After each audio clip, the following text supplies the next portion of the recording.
His name was Randall O'Neill. He was 36 years old, and after a decade of brutal work in the scorching heat of Dubai, he had finally saved enough to come home for good. The taxi pulled up to the two-story colonial on Maple Ridge Drive, the house he'd bought with his first engineering bonus 7 years earlier. And Randall felt his chest tighten. He'd wanted to surprise Annie. No call, no warning, just to show up with his bags and that stupid grin he knew she loved. They'd video called every week for the first 5 years. But the calls had grown sparse lately. She'd said she was busy with her teaching job. He'd believed her. The November afternoon was crisp and clear, the kind of California weather that made people move across the country. Randall paid the driver $45 from the airport and stood on the sidewalk a moment, just looking at his house, their house. The lawn was immaculate, better kept than when he'd left. New flower beds lined the walk. The exterior had been repainted from beige to a soft grey with white trim. It looked expensive. It looked like someone who cared lived there. The front door was unlocked. That should have been his first sign. Randall pushed it open, dragging his suitcase over the threshold, ready to call out, "Honey, I'm home," like some sitcom character. But the words died.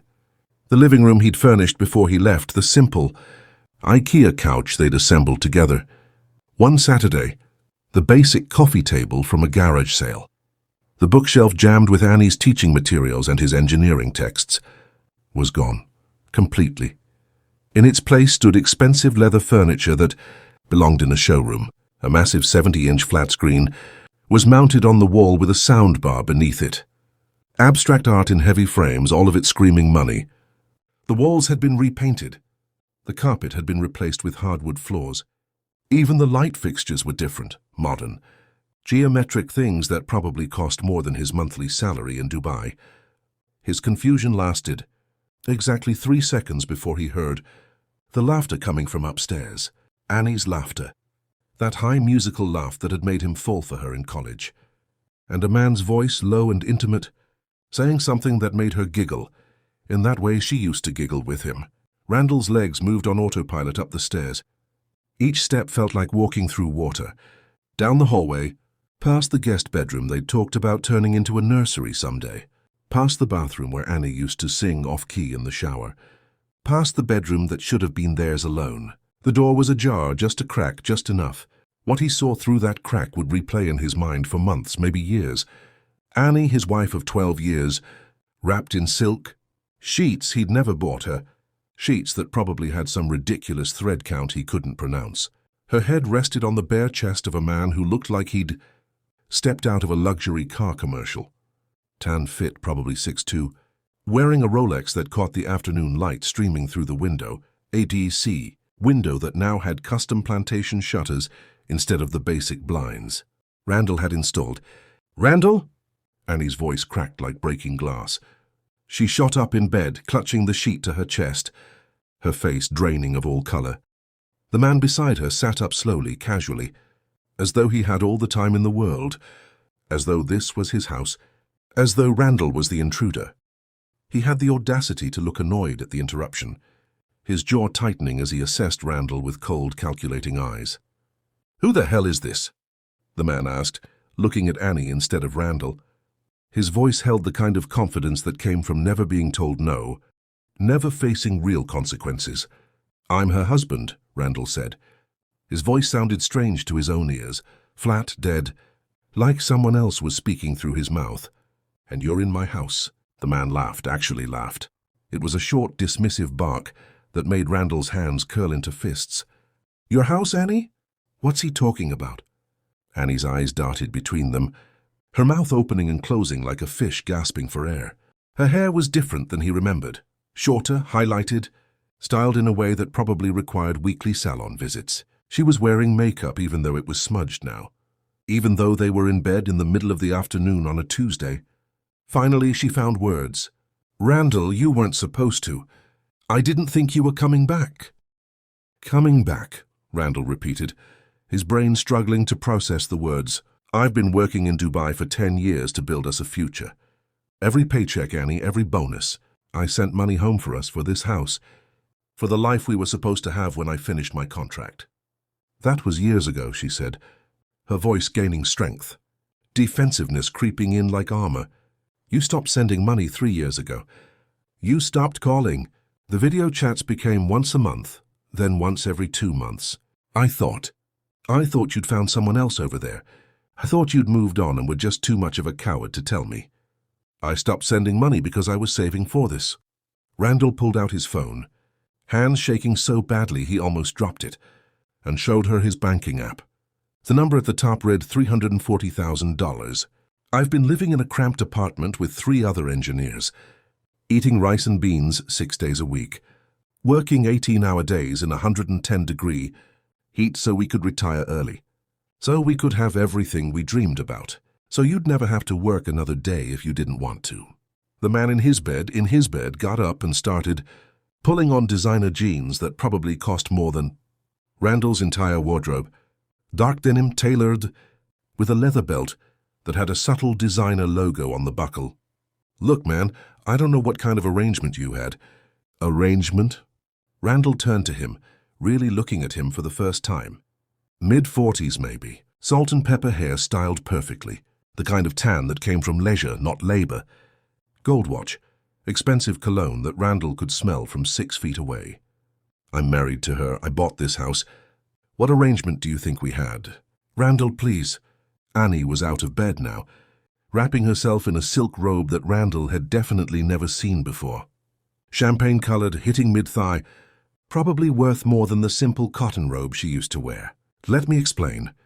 This is Jesse. He's been helping me when you stopped communicating regularly. When I was alone in this house month after month, year after year, I needed someone. The house is only 7 years old, Randall interrupted, his engineering mind latching onto concrete facts because the emotions were too overwhelming. What repairs could possibly have been necessary? I had it inspected before I left. Everything was up to code. Everything was new. Jesse stepped forward, and Randall noticed he was a few inches taller, broader in the shoulders, the kind of guy who probably played tennis at a country club and called it exercise. I think you need to calm down and let the lady speak. The lady!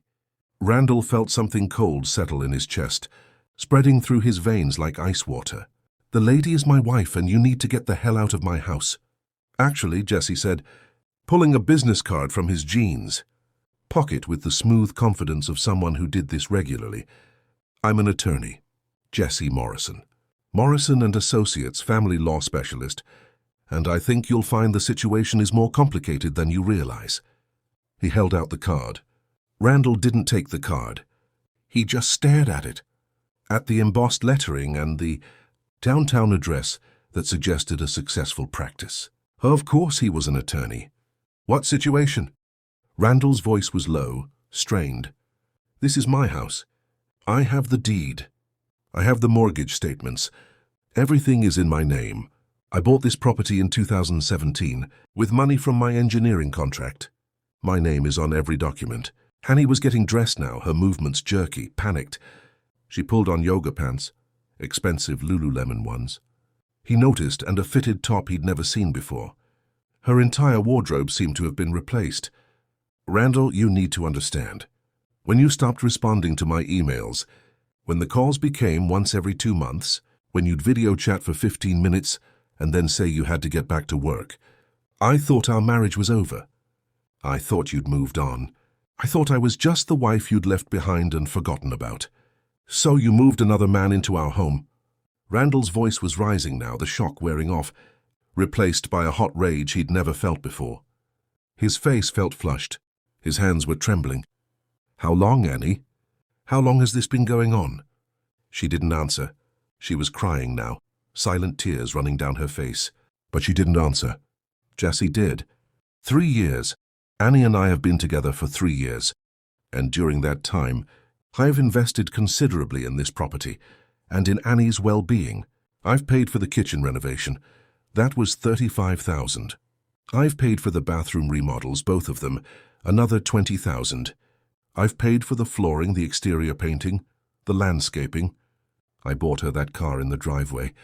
I've supported her emotionally and financially, while you were off building your little nest egg in the Middle East. Her car? Randall pushed past them to the window, his heart hammering. In the driveway sat a silver Mercedes-Benz C-Class, gleaming in the sunlight like it had just rolled off the showroom floor. Next to it was a black BMW 5 Series sedan that undoubtedly belonged to Jesse. His old Toyota Camry, the reliable 2015 model he'd bought, used and left for Annie, was nowhere to be seen. "Where's the Camry?" "I sold that piece of junk 2 years ago," Annie said quietly, dabbing at her eyes with a tissue from the nightstand. It was falling apart. The transmission was going. The air conditioning didn't work. It had 200,000 miles on it. "Jesse bought me the Mercedes. You sold my car." Randall turned slowly. "So you sold my car without asking me?" "It was in my name," she said defensively. "You put it in my name before you left, remember? So I could handle the registration and insurance while you were gone." She was right. He had done that. He remembered standing in the DMV, signing the title over to her, thinking he was making her life easier, thinking he was being a good husband. That car was paid off. It was reliable. It had years left in it. "It was embarrassing," Annie shot back, her own anger flaring now. "I'm a high school English teacher. I had to park that beat-up Toyota in the faculty lot next to the other teachers' nice cars. Do you know what that felt like? Do you know how many times students made fun of it? Called it my poverty mobile? So you sold it and got a $50,000 Mercedes?" Randall couldn't believe what he was hearing. 48, Jesse corrected. "And it's a lease, not a purchase. Much more economically sensible." Randall ignored him. "Annie, I was working so you wouldn't have to worry about cars or money or anything. I was building our future, a future you never included me in." Annie shot back, her face flushed, her voice rising to match his. "You made all these plans without asking me if I wanted to live in Dubai, without asking if I wanted you gone for a decade. You just decided, Randall. You decided for both of us. You took that engineering contract and you said it was for 3 years, and then it became 5, and then 7, and then 10, and I was supposed to just wait. Just put my life on hold while you chased your career halfway around the world." There was truth in that. Randall felt it hit him like a physical blow right in the center of his chest. He had made those decisions. The contract had started as 3 years. Then his company had offered him a promotion if he stayed 2 more. Then there was a major project that needed his expertise. Then another promotion. And yes, he'd told Annie about each extension. But had he really asked her? Had he given her a choice? Or had he just presented it as a fait accompli, a decision already made? "Annie," Jesse said, putting a hand on her shoulder in a gesture that was clearly familiar, protective. "You don't have to explain yourself to him. You don't owe him anything." "Don't touch her," Randall said, his voice low and dangerous. Jesse's hand stayed exactly where it was. His eyes met Randall's with a challenge in them. "Or what? You'll—" "What exactly?" "Call the police. Tell them you abandoned your wife for 10 years, and now you're angry she moved on. Tell them you're trespassing in a house that's no longer solely yours." "I didn't abandon anyone. We were married. We were committed. I was working for us." "Where is the operative word?" Jesse interrupted smoothly. "Past tense. Annie filed for divorce 16 months ago, in November of last year." The room tilted. The floor seemed to drop out from under Randall's feet. "What?" Annie wouldn't meet his eyes. She was looking at the floor, at her hands, anywhere but at him. "I sent the papers to your work address in Dubai. I sent them certified mail, signature required. I got confirmation they were delivered. You never responded. You never contested it. You never called, never emailed, nothing. The divorce was finalized 8 months ago, Randall. In March, we're not married anymore. We haven't been married for 8 months. Randall pulled out his phone again, his fingers fumbling with the screen. He opened his email app, went to his work email account, scrolled through his spam folder. There, buried among hundreds of automated notifications, was an email from Morrison & Associates law firm. The subject line read, "Final Divorce Decree O'Neill vs. O'Neill, Case number FL 2023-8847. The date stamp was from March 15th of this year, 8 months ago. Just like she'd said. He opened it. There was a PDF attachment. He clicked it with trembling fingers. The document was official. Court seal, Judge's signature, everything. Dissolution of marriage. Petitioner, Annie Marie O'Neill. Respondent, Randall David O'Neill. Grounds, irreconcilable differences and abandonment. Default judgment entered due to respondent's failure to respond. Division of assets to be determined at later hearing. I never saw this, he whispered, his voice barely audible. I never. Why would you send it to my work email? You know I barely check that. All our communication was through my personal. I sent it to both, Annie said. And now she was looking at him, her eyes red but defiant. I sent it to your personal email, your work email, your LinkedIn account. I sent physical copies to your work address and to the last apartment address you gave me. I tried for months, Randall.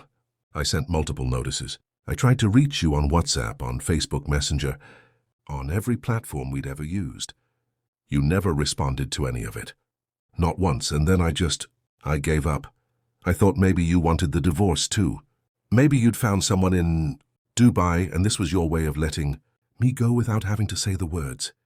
Randall scrolled frantically through his personal email. Now there they were. Emails from Morrison and Associates.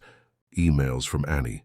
Emails with subject lines like important legal documents and divorce, proceedings and final notice. All of them marked as spam by his email filter.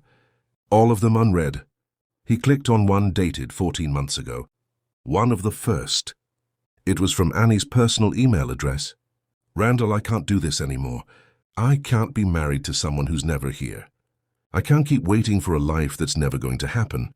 I'm filing for divorce. You'll receive the official papers from my attorney. Please read them. Please respond. Even if you hate me, even if you think I'm making a mistake, please just respond so we can handle this properly. I'm sorry it came to this. I really am. Annie. He remembered that time period, November of last year. He'd been in the middle of a massive infrastructure project, working 20-hour days, barely sleeping.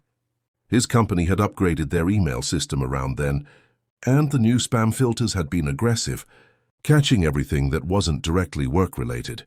He'd complained about it to the IT department, said he'd deal with it later. But later had never come. The project had consumed him. And then there was another project and another. And he'd forgotten about the email issues entirely. This is a mistake, he said. But his voice lacked conviction. I never got these emails. I never agreed to a divorce.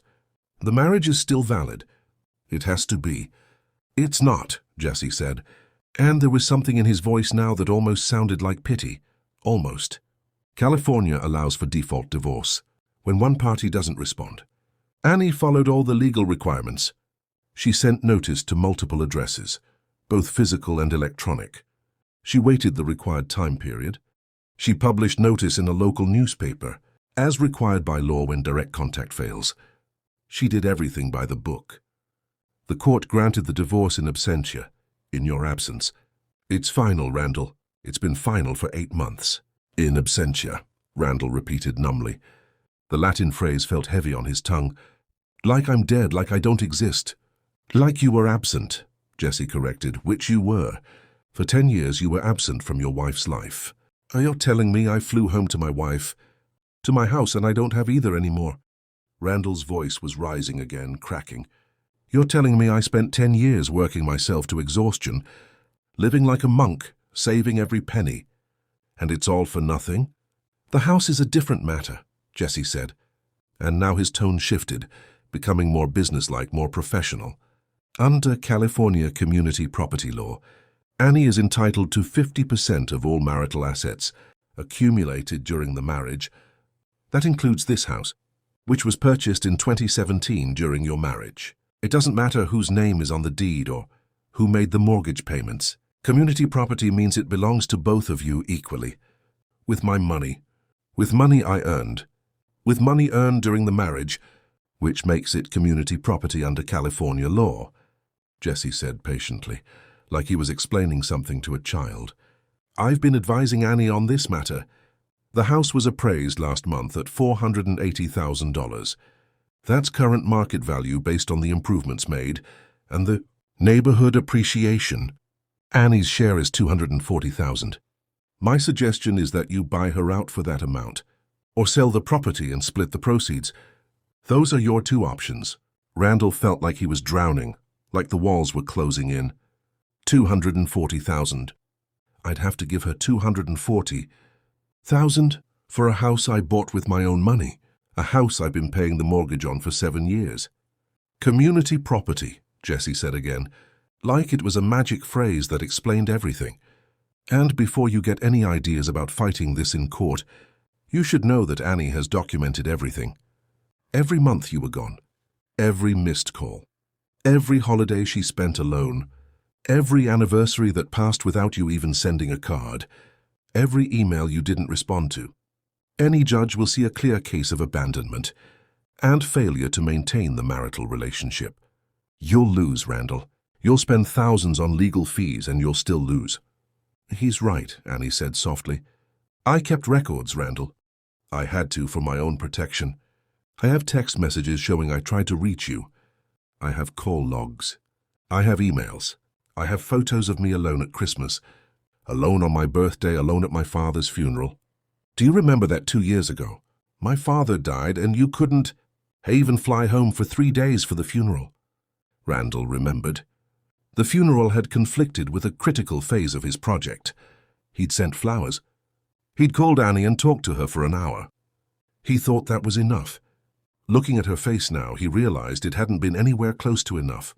I'm sorry about your father, he said quietly. I should have been there. Yes, Annie said, tears streaming down her face again. You should have. But you weren't. You were never there, Randall. And eventually I had to accept that you were never going to be. That's why I filed for divorce. That's why I moved on. Because I couldn't spend the rest of my life waiting for someone who was never coming home. They had no idea what was coming. Neither Annie nor her lawyer boyfriend understood that. Randall hadn't spent 10 years just working. He'd spent 10 years learning how contracts worked, how to spot loopholes and inconsistencies, learning property law, because he'd helped his company navigate international real estate deals worth millions of dollars, learning patience, strategy, and how to identify people's weaknesses and exploit them without them ever seeing it coming. And right now, standing in his bedroom that wasn't legally his bedroom anymore, watching his ex-wife guard, that hurt. And her attorney lover smirk at him like they'd won some kind of game. Randall made a decision. He wasn't going to rage. He wasn't going to break things or make threats, or do anything that could be used against him in court. He was going to do something much, much worse. He was going to outthink them. He was going to find every mistake they'd made, every corner they'd cut, every lie they'd told, and he was going to use the law, their law, the system they thought they controlled, to take everything back. Okay, Randall said calmly. Too calmly. Annie's eyes narrowed. She knew that tone. She'd heard it once before, years ago, when her sister had tried to scam them out of their wedding money by claiming she'd paid for decorations she'd never ordered. Randall had smiled at her sister, agreed to pay her, and then produced receipts proving the sister had actually pocketed the money. The sister had ended up having to repay everything plus damages. You're right, he said. I should have responded to the divorce papers. I should have been more present. That's on me. Jessie blinked, clearly surprised. He'd expected more fight. So you'll agree to the buyout terms? I need time to think, Randall said carefully. And I need to see all the documentation, the divorce decree, the property appraisal, all the financial records. I want to make sure everything was done properly according to the law. I'm sure you understand.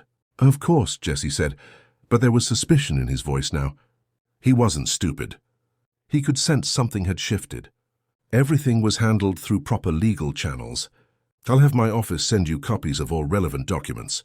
I'd appreciate that. Randall picked up his suitcase. Annie, I'll get a hotel for tonight. I need some time to process all this. I'll have my attorney contact you about the next steps. You have an attorney? Annie asked, surprise evident in her voice. I will by tomorrow, Randall said. This is a legal matter now. It requires legal representation. He headed for the door, then paused at the threshold. One more question. One small detail that was nagging at him. The mortgage. I've been paying it automatically from my Dubai account this whole time. $1,800 a month. Who's been getting that money? Annie and Jessie exchanged a look. It was quick, barely a second, but Randall caught it. A guilty look. A look that said they knew something he didn't, and they weren't sure whether to tell him. The mortgage was paid off 2 years ago, Annie said slowly, reluctantly. In October of 2022, Jesse paid the remaining balance as a gift to me. Randall's mind started calculating. October 2022, 2 years ago. But he'd been paying $1,800 a month since then. 24 months. That's $43,200, he said out loud. I've paid $43,200 into an account for a mortgage. That doesn't exist anymore. The payments kept coming, Annie said quickly. I didn't know they would keep coming. The bank account stayed open, and the transfers just kept happening automatically. And I thought, maybe it was some kind of escrow account or... Where's the money, Annie? Randall interrupted. His voice was still calm, but there was steel underneath now. Where did $43,200 of my money go? Another exchanged look. Jesse cleared his throat. Annie, you don't have to answer that right now. We should speak with our attorney first. Our attorney? Randall said. I thought you were her attorney. I'm advising her in a personal capacity, Jesse said stiffly.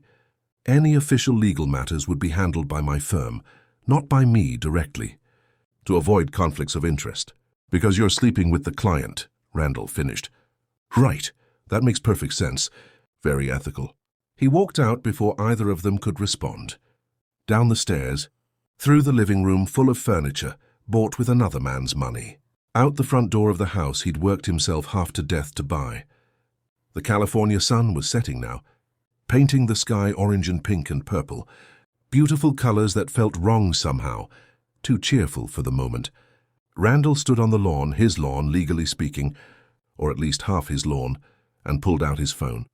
He scrolled through his contacts until he found the name he was looking for. Hassan Ahmed, his closest friend from the Dubai engineering team. Hassan had been his confidant, his drinking buddy on their rare days off. And most importantly, Hassan had a younger brother who'd gone to law school in California. Hassan? Yeah, it's Randall. Listen, I need a favor. That buddy of yours from law school, the one who specializes in property disputes, is he still practicing in California? I need his number now. Hassan asked why, of course, and Randall gave him the abbreviated version. The words felt strange coming out of his mouth, like he was describing someone else's life. Came home.